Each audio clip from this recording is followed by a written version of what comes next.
വിഴിഞ്ഞം അന്താരാഷ്ട്ര തുറമുഖം കമ്മീഷൻ ചെയ്യാനുള്ള സപ്ലിമെന്ററി കൺസഷൻ കരാർ ഇന്ന് ഒപ്പിടും. മുഖ്യമന്ത്രിയുടെ അധ്യക്ഷതയിൽ സംസ്ഥാന സർക്കാരും അദാനി വിഴിഞ്ഞം പോർട്ട് പ്രൈവറ്റ് ലിമിറ്റഡും തമ്മിലാണ് കരാർ ഒപ്പിടുക. ആർബിട്രേഷൻ നടപടികൾ പിൻവലിച്ചതിനെ തുടർന്നാണ് സപ്ലിമെന്ററി കരാർ ആവശ്യമായി വന്നത്.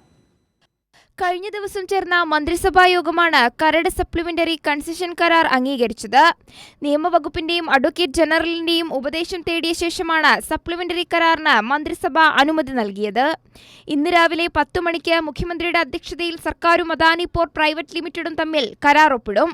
കരാർ പ്രകാരം 2045 പൂർത്തീകരിക്കേണ്ട വിഴിഞ്ഞം തുറമുഖത്തിന്റെ രണ്ടാമത്തെയും അവസാനത്തെയും ഘട്ട പ്രവൃത്തികൾ 2028 പൂർത്തീകരിക്കും. നേരത്തെയുള്ള കരാറിൽ നിന്ന് വ്യത്യസ്തമായി തുറമുഖത്തിന്റെ മുഴുവൻ ഘട്ടങ്ങളും ഇതോടെ പൂർത്തിയാകും. ഇതുവഴി 4 വർഷത്തിനകം 10,000 കോടി രൂപയുടെ പുതിയ നിക്ഷേപത്തിന് അദാനി പോർട്ട് വഴിയൊരുക്കും. പദ്ധതി പൂർത്തിയാകുന്നതോടെ തുറമുഖത്തിന്റെ കുറഞ്ഞ ശേഷി 30 ലക്ഷം TEU ആകും.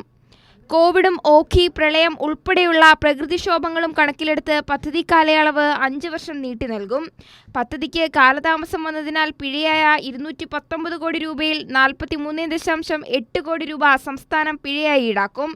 ബാക്കി തുക 2028 വരെ തടഞ്ഞുവെക്കും. 2028 പദ്ധതി സമ്പൂർണ്ണമായി പൂർത്തീകരിക്കാൻ കഴിയാത്ത സാഹചര്യമുണ്ടായാൽ കരാർ കാലാവധി 5 വർഷം നീട്ടിയത് റദ്ദു ചെയ്യാൻ വ്യവസ്ഥയുണ്ട്. തടഞ്ഞുവെച്ച തുകയും സർക്കാർ വസൂലാക്കും.